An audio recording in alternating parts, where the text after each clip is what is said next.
Experience 11 days of Grand Europe trip with easy EMI of rupees 25,000 only with GT Holidays, South India's #1 travel brand.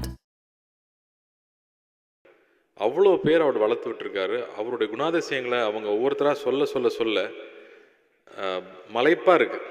நம்ம சரித்திரத்துலேயும் ஹிஸ்ட்ரியிலையும் தான் அந்த மாதிரி மக்கள் இருப்பாங்கன்னு படிச்சிருக்கோம். அப்படி உண்மையாகவே நம்ம கூட வாழ்ந்த ஒருத்தர் கேப்டன் அவர்கள்னு நினைக்கும் போது அவ்வளோ சந்தோஷமாக இருக்குது, அவ்வளோ பெருமையாக இருக்குது. அவர் இருந்த தமிழ் சினிமாவில் நாமளும் இருக்கோம் அப்படிங்கிறது ரொம்ப பெருமையாக இருக்குது. இங்கே நடிகர்கள் எப்படி நடந்துக்கணும், எப்படி அன்பாக இருக்கணும் அப்படின்னு அவர் வாழ்ந்து காமிச்சது இப்போ இனிமேல் நாங்கள் வாழ்கிற வாழ்க்கைக்கு ஒரு மிகப்பெரிய முன்னுதாரணமாக நான் எடுத்துக்கிறேன். ஒவ்வொரு விஷயம் பண்ணும்போதும் அவரை மனசில் நினச்சிட்டு பண்ணணும்னு ஆசைப்பட்றேன்.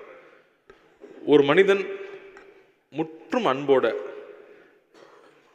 எந்த ஒரு பாகுபாடு பார்க்காம, பணத்து மேலே பெரிய ஆசை இல்லாமல் நல்லவனாகவே இருந்தால் இந்த சமுதாயம் மதிக்குமா அப்படின்னா இந்த சமுதாயம் மதிக்காதுன்னு தான் நம்ம கேள்விப்பட்டிருக்கோம்.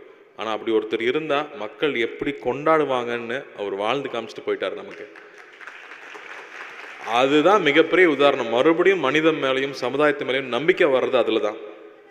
அவரை இப்படி மக்கள் கொண்டாடி நமக்கு இப்படி வாழ்ந்தால் இப்படி மரியாதை கிடைக்கும்னு நமக்கு எடுத்து காமிச்சிட்டு போயிருக்காரு. கேப்டன் அவர்கள் நிர்வாகத்தன்மையை பற்றி நிறைய பேர் பேசி கேள்விப்பட்டுட்டே இருக்கோம். எங்களுக்கெல்லாம் ரொம்ப அனுபவம் இல்லாமல் புதுசாக அதுக்குள்ளே ஒவ்வொரு நாள் கற்றுக்குறோம்.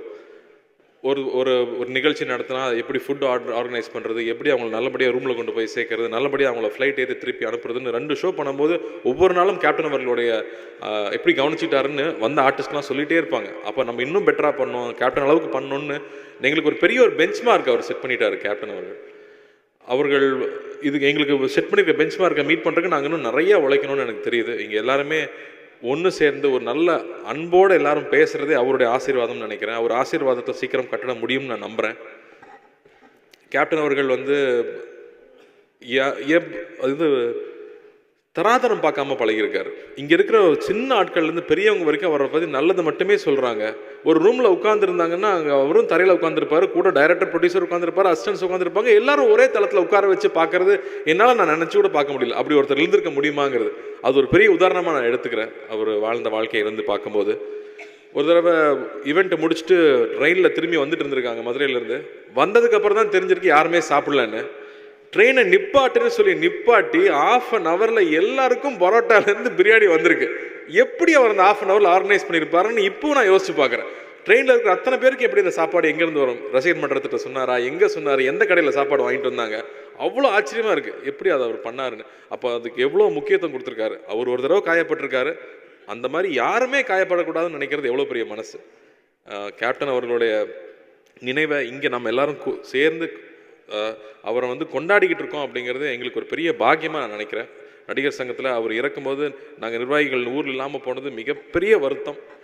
இந்த மாதிரி ஒரு நிகழ்ச்சி நடத்தும் போது அதை கொஞ்சமாவது நாங்கள் எங்களுடைய வருத்தத்தை ஆற்றிக்கணும்னு நான் நினச்சிக்கிறேன். அவங்களுடைய குடும்பத்தார் வந்திருக்கிறாங்க, தம்பிகள் 2 பேரும் வந்திருக்காங்க. எல்லாரும் சொன்னாங்க இல்லையா, அப்பா பண்ண ஆசீர்வாதம் உங்களை எங்கேயோ கொண்டு போய் வைக்கணும். அந்த மாதிரி நீங்கள் 2 பேரும் ஒரு மிகப்பெரிய இடத்துல சீக்கிரம் வரணும். மக்களுடைய ஆசீர்வாதம் உங்கள் எல்லாருக்கும் 2 பேருக்குமே இருக்குது. என்னுடைய வேண்டுதல் நீங்கள் 2 பேரும் மிகப்பெரிய இடத்துல அப்பா மாதிரி நீங்களும் இருக்கணும் அப்படிங்கிறது என்னுடைய பெரிய ஆசை. அது நிச்சயம் நடக்கணும்னு நான் நம்புகிறேன். இங்கே வந்திருந்ததுக்கு உங்கள் 2 பேருக்குமே நன்றி. சுதீஷாருக்கும் நன்றி. எல்லா இயக்குநர்களுக்கும் தயாரிப்பாளர்களுக்கும் ஒன்று சேர்ந்து ஒரு சமூகமாக இங்கே இருந்து ஒரு குடும்பமாக இங்கே இருக்கிறதே அவ்வளோ சந்தோஷமாக இருக்குது. அவர் ஆசீர்வாதத்தில் நிறைய நல்லது நம்ம எல்லாருக்கும் நடக்கும்னு நம்புகிறேன். நன்றி. இந்த சாமி விஜயகாந்த் அண்ணன் வாழ்ந்த பூமியில் வாழ்கிற ஒரு மனிதனா, இந்த கலைத்துறையில் ஒரு மேதாவி, ஒரு நடிகர், கேப்டன் விஜயகாந்த் நடித்த அதே கலைத்துறையில் ஒரு நடிகனா, கேப்டன் விஜயகாந்த் அண்ணனோட ரசிகனா, கேப்டன் அண்ணன் இயங்கிட்டு இருந்த தலைவராக இந்த நடிகர் சங்கத்தில் நானும் ஒரு உறுப்பினராக, ஒரு பொதுச் செயலாளராக இன்னைக்கு, அதுபோக அவரோட கட்சி, இது நான் வெளிப்படையாக சொல்கிறதுல எனக்கு எந்த தயக்கமும் இல்லை. எனக்கு கொடுத்த தைரியம் அவர் தான். தேமுதிக கட்சிக்கு வாக்களித்த வாக்காளராக எல்லா வகையிலையும் நான் உங்களுக்கு இங்கிட்டு வந்ததுக்கு நான் நன்றி தெரிவிச்சுக்கிறேன். அதான் நிறைய பேர் சொன்னது மாதிரி இறந்ததுக்கப்புறம்தான் அவர் சாமின்னுவாங்க. வாழும்போதே சில மனிதர்கள் தான் அந்த பேர் வாங்கக்கூடிய ஒரு விஷயம். வாழ்ந்துட்டு இருக்கும்போதே அவர் சாமி அப்படின்னு பார்த்து வியந்து பார்த்த அத்தனை பேர். வெறும் சினிமா துறை மட்டும் இல்லை, இந்த அவர் அந்த ஏவியில் நீங்கள் பார்க்கும்போது யார் வந்தாலும் பட்னியாக போகக்கூடாது. அவர் அலுவலகத்துக்கு வந்த யாராக இருந்தாலும், அது சினிமா துறை சார்ந்தவங்க. நான் கேள்விப்பட்டது என்னென்னா, அசிஸ்டன்ட் டைரக்டர்ஸ் அப்போது ரொம்ப கஷ்டப்படுற அசிஸ்டன்ட் டைரக்டர்ஸ் வந்து அவர் ஆஃபீஸ்க்கு வந்தால் 3 வேளை சாப்பாடு போடுறதுக்கு ஒரு இடம் இருக்குன்ட்டு எல்லா உதவி இயக்குநர்களுக்கும் ஒரு பலம் இருந்தது. ஏன்னா அப்போது வாய்ப்பு தேடிட்டு இருக்கும்போது அவங்களுக்கு சாப்பாடு உணவு தேவையில்லை. அது அவர் மனசில் இருந்து எல்லாருக்கும் சாப்பாடு சரிசமமாக இருக்கணும். படப்பிடிப்பில் சாப்பாடுன்ற விஷயத்தில் வந்து எந்த பாரபட்சம் பார்க்கக்கூடாதுன்ற வகையில் எங்களை மாதிரி இளைஞர்களை ஊக்கப்படுத்தின ஒரு சாமி வந்து விஜயகாந்த் அண்ணன். அவர் பாதையில் அப்படி பண்ணணுன்ற விஷயத்தில் நாங்களும் அந்த அந்த முயற்சியில் ஈடுபட்டோம். விஜயகாந்த் அண்ணன் மறைவு அப்போ இருந்திருக்கணும், கூட இருந்து நாங்கள் அந்த மரியாதை செலுத்திருக்கணும். அந்த நேரத்தில் நானும் ஊரில் இல்லை, கார்த்தியும் ஊரில் இல்லை. நான் முதல்ல அந்த குடும்பத்துக்கு நான் மன்னிப்பு கேட்டுக்கிறேன். நான் சண்முக பாண்டியன்கிட்ட நான் ஒரே ஒரு விஷயம் நான் சொல்லிக்க விருப்பப்படுறேன். கேப்டன் நான் வந்து உங்களுக்கே தெரியும், நிறைய நடிகர்களுக்கு வந்து மேலே வர்றதுக்கு ஒரு தூணாக இருந்திருக்காரு. எது பற்றியும் யோசிக்கலை, காசு வாங்கலை, காசு கொடுத்தாலும் வாங்கியிருக்க மாட்டார். ஆனால் அன்னைக்கு பண்ணணும்னு அவசியம் கிடையாது. ஆனால் அந்த நடிகர்களுக்கு வந்து ஒரு பிளாட்ஃபார்மாக இருந்து பரவாயில்ல அந்த பசங்க வளரட்டும் அப்படின்னு சொல்லி அவர் ஒரு வாய்ப்பு கொடுத்தாரு. நான் உங்கள் வீட்டு பிள்ளையாக நான் சொல்கிறேன், உன்னோட படத்தில் எப்பயாவது நானும் நீயும் சேர்ந்து நடிக்கணும்னு உனக்கு ஆசை இருந்தால் நான் வரேன். நான் உனக்காக ஒரு படத்தில் நான் உனக்காக அதே மாதிரி கேப்டன் அண்ணன் எப்படி வந்து ஒரு பிளாட்ஃபார்மாக அமைச்சு கொடுத்தாரோ, என்னை நீ பயன்படுத்திக்கிறதுக்கு உனக்கு ஆசையாக இருந்தால் நான் இருக்கேன் உனக்காக. கண்டிப்பாக இது வந்து வெறும் வார்த்தையால் நான் சொல்லலை. நீ எப்போ நீ சொல்கிறியோ அது ஒரு நல்ல திரைப்படமாக நான் வந்து உன்னோட கூட இருந்து ஒரு தூணாக இருந்து நீ இதே மாதிரி அப்பா மாதிரி ஒரு பெரிய ஸ்தானத்துக்கு வரணுன்றது என்னோட ஆசை. அது நான் பரிகாரமாக நான் நினச்சிக்கிறேன். ஏன்னா எனக்கு என்னமோ தெரில, இவர் வந்து பார்க்கும்போதெல்லாம்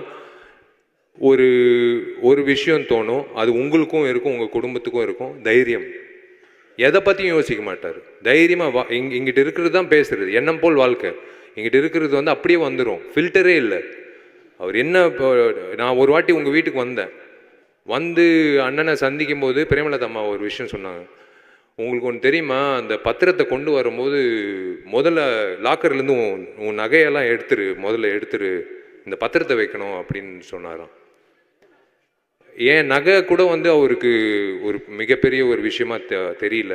அந்த பத்திரத்தை வந்து கொண்டு வந்து அப்படி வைக்கும்போது வந்து எங்களுக்கே நாங்கள் வியந்து பார்த்தோம். அப்படி அந்த பத்திரத்தை வந்து ஒரு பொக்கிஷமாக வந்து வச்சார் லாக்கரில் அப்படின்னு சொன்னாங்க அம்மா.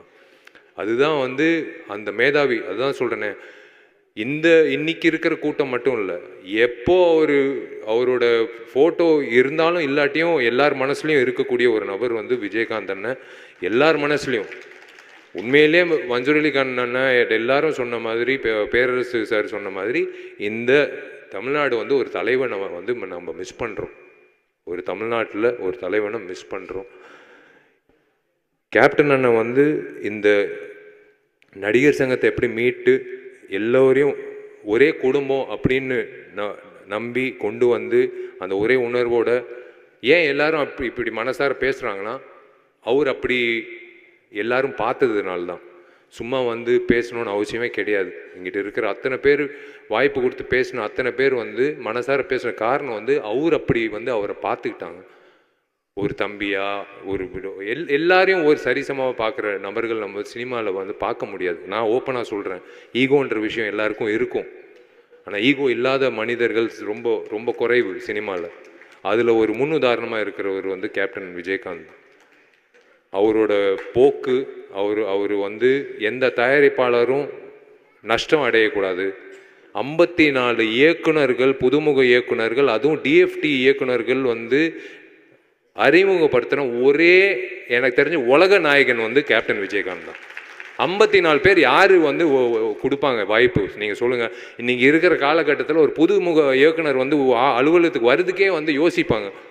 ஒரு பெரிய நடிகரை போய் அணுகணும்னா வந்து யோசிப்பாங்க, நம்ம கதை கேட்பாங்களா, அப்புறம் அவங்களுக்கு ஒரு ஆதங்கம் இருக்கும், ஒரு வேளை வந்து சொன்ன கதை வந்து கரெக்டாக எடுப்பாங்களா, இந்த மாதிரி ப்ராசஸ் எல்லாம் வந்து இன்னைக்கு இருக்கிற காலகட்டத்தில் இருக்குது. ஆனால் அவர் வந்து எது பற்றியும் யோசிக்காமல் 54 வீட்டில் வந்து விளக்கேற்றி இருக்காரு. 54 பேர் வாய்ப்பு கொடுக்கல. 54 வீட்டில் வந்து அடுப்பு எரிஞ்சிருக்கு, விளக்கேற்றி இருக்காரு. 54 குடும்பங்களை வாழ வச்சிருக்காரு. அந்த மாதிரி ஒரு is given such a great contribution to இந்த சினிமா. இது வந்து வெறும் நம்ம தமிழ்நாடு இல்லைங்க, இந்தியாவுக்கே வந்து பெருமை செலுத்தக்கூடிய ஒரு மனிதர் இவர், ஒரு நடிகர். இது வந்து இன்னைக்கு வந்து தமிழ்நாடுன்னு சொல்கிறோம். இந்தியாவிலே இவர் வந்து பண்ண சாதனை வந்து எந்த நடிகரும் பண்ணதே இல்லை. யாருக்கும் அந்த தைரியமும் வராது, யாருக்கும் அந்த தைரியம் கிடையாது. நான் ஓப்பனாக சொல்கிறேன். எத்தனையோ பேர் இப்போ நானும் புதுமுக இயக்குநர்கள் வாய்ப்பு கொடுக்குறோம், எல்லாருக்கும் கொடுக்குறோம். ஆனால் 54 இயக்குநர்கள் வந்து அந்த டைமில் வந்து அவர் கொடுத்து எனக்கு இவர் மூலிமா ஆர்கே செல்வமணி சார் வந்து அவரோட அசிஸ்டன்ட் டைரக்டராக நான் சேரணும்னு சொல்லி எங்கள் அப்பா கிட்ட வந்து கெஞ்சி, அப்போது ஒரு வாட்டி அவரை சந்தித்து நான் கேட்டேன். ஏன்னா புலன் விசாரணை, கேப்டன் பிரபாகரன் அப்படி பார்க்கும்போது டிஎஃப்டியில் சேரணும்னு ஒரு ஆசை வந்தது அவரால் தான். அண்ணன் செல்வமணி சார் கிட்ட அசிஸ்டன்ட் டைரக்டராக சேரணும் அப்படின்னு சொன்ன வந்து கேப்டன் அண்ணன் பண்ண படங்கள் வந்து எல்லா நடிகர்களும் சரிசமமாக வளர வச்சு, எல்லா இயக்குநர்களும் சரிசமமாக வளர வச்சு, எல்லா தயாரிப்பாளர்களும், நீங்கள் ஒரு தயாரிப்பாளர் சொல்லுங்கள், எனக்கு வந்து அவர் மேலே ஒரு கம்ப்ளைண்ட் இருக்குது அப்படின்னு. எங்களை மாதிரி ஆர்டிஸ்ட் எல்லாரும் கம்ப்ளைண்ட் இருக்குது. ஆனால் ஒரு கம்ப்ளைண்ட் இல்லாத ஒரே நடிகர் இந்த நடிகர் தான். எந்த கம்ப்ளைண்ட்டும் கிடையாது, எந்த சங்கத்துலேயும் எந்த கம்ப்ளைண்ட்டும் கிடையாது. இந்த மனிதர் வந்து உண்மையிலேயே வந்து இதோ சிரிக்கிறாரு, உண்மையிலேயே எங்கிட்டயோ சிரிக்கிறார். நம்மளை பார்த்து, உங்களை பார்த்து உங்களை வாழ்த்துறார், உங்களை வாழ்நாள் பூரா வாழ்த்துறார். நான் பிரேமலதா அம்மாவுக்கு நான் கடமைப்பட்டிருக்கேன், சுதீஷ் சாருக்கு நான் கடமைப்பட்டிருக்கேன். நான் சொன்ன விஷயத்த சத்தியமாக சொல்கிறேன். வெறும் இந்த மைக்கு, இந்த கூட்டம், பேசணும், உணர்ச்சி அப்படியெல்லாம் கிடையாது. அவருக்கு நான் பண்ண வேண்டிய விஷயம் வந்து எனக்கு மனசார நான் சொல்ல வேண்டிய விஷயம் நான் உனக்கு சொல்கிறேன்.